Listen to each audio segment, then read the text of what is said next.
ഇന്ന് നമ്മൾ വളരെ സിമ്പിളായിട്ട് ഉണ്ടാക്കാൻ പറ്റുന്ന ഒരു ഗ്രീൻ പീസ് കുറുമയാണ് തയ്യാറാക്കുന്നത്.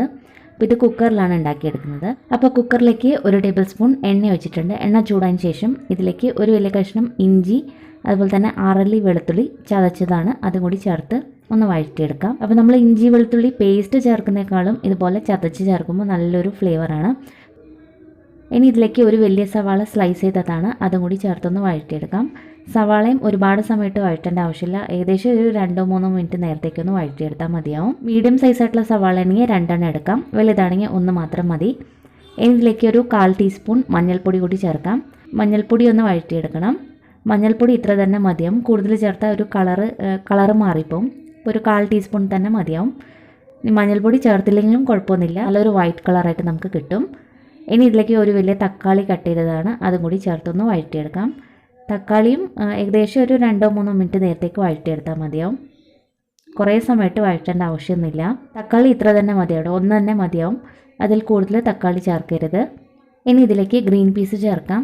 ഞാനിവിടെ 1 കപ്പ് ഗ്രീൻ പീസ് രാത്രി തന്നെ കുതിർത്തെടുത്ത് വെച്ചതാണ്, അപ്പോൾ അതും കൂടി ചേർക്കാം. ഇതിലേക്ക് ഇത് വേവാൻ വേണ്ടിയിട്ട് ആവശ്യത്തിനുള്ള വെള്ളം കൂടി ഒഴിച്ചു കൊടുക്കാം.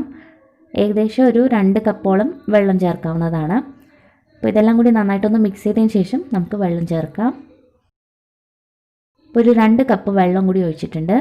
ആവശ്യത്തിന് ഉപ്പും കൂടി ചേർത്ത് നമുക്കിതൊന്ന് വേവിച്ചെടുക്കാം. 4 മുതൽ 5 വിസിൽ വരുന്നത് വരെ വേവിച്ചെടുത്താൽ മതി. പിന്നെ ഞാനിതിലേക്ക് പച്ചമുളക് ചേർത്തിട്ടില്ല കേട്ടോ. പച്ചമുളക് ഇല്ലാത്ത കൊണ്ടാണ് ചേർക്കാഞ്ഞത്. പച്ചമുളക് ഉണ്ടെങ്കിൽ നമ്മൾ സവാള വഴറ്റുന്ന സമയത്ത് തന്നെ 2 പച്ചമുളകും കൂടി ചേർക്കാവുന്നതാണ്. ഇനി നമുക്കിതിന് വേണ്ട അരപ്പ് തയ്യാറാക്കാം. അതിന് വേണ്ടിയിട്ട് ഒരു മിക്സിയുടെ ജാറിലേക്ക് 1/2 കപ്പോളം തേങ്ങ എടുത്തിട്ടുണ്ട്.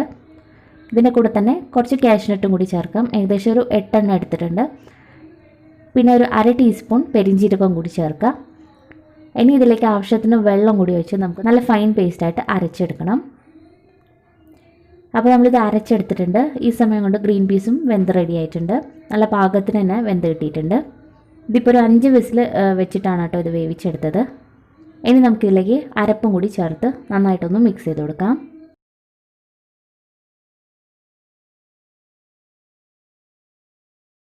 മിക്സ് ചെയ്തതിന് ശേഷം നമുക്ക് കുറച്ചും കൂടി വെള്ളം വേണ്ടി വരും. നമ്മൾ കാഷ്നട്ട് ചേർത്ത കാരണം കറി കുറച്ചും കൂടി ഒന്ന് തിക്കായി കിട്ടും. അപ്പോൾ കുറച്ച് വെള്ളം ചേർത്താൽ മതി, ഒരുപാട് വെള്ളം ചേർക്കണ്ട. ഇത് തണുത്ത് കഴിയുമ്പോൾ ഒന്നും കൂടി ഒന്ന് കുറുകും. അപ്പോൾ ആവശ്യത്തിന് വെള്ളം ചേർത്താൽ മതി. സമയത്ത് ഉപ്പ് നോക്കാം, ഉപ്പ് വേണമെങ്കിൽ ഉപ്പും കൂടി ചേർക്കാവുന്നതാണ്. ഇനി ഇതിലേക്ക് 1/2 ടീസ്പൂൺ ഗരം മസാല പൗഡർ ചേർക്കാം. കൂടെ തന്നെ 1/2 ടീസ്പൂൺ കുരുമുളക് പൊടി കൂടി ചേർക്കാം. ഇത് നന്നായിട്ടൊന്ന് മിക്സ് ചെയ്തെടുക്കാം.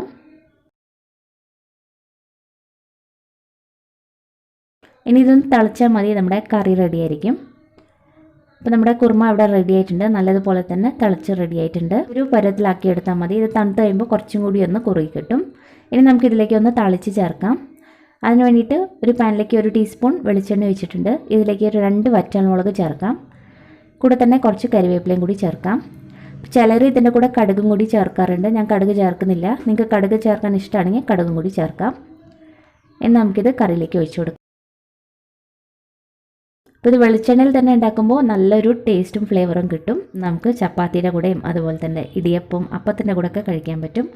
അപ്പോൾ ഈ ഒരു കുറുമ നിങ്ങളൊന്ന് ട്രൈ ചെയ്ത് നോക്കുക. ട്രൈ ചെയ്തിട്ട് അഭിപ്രായങ്ങളൊക്കെ അറിയിക്കുക. വീഡിയോ ഇഷ്ടപ്പെട്ടാൽ ലൈക്ക് ചെയ്യാനും സബ്സ്ക്രൈബ് ചെയ്യാനും മറക്കരുത്. താങ്ക്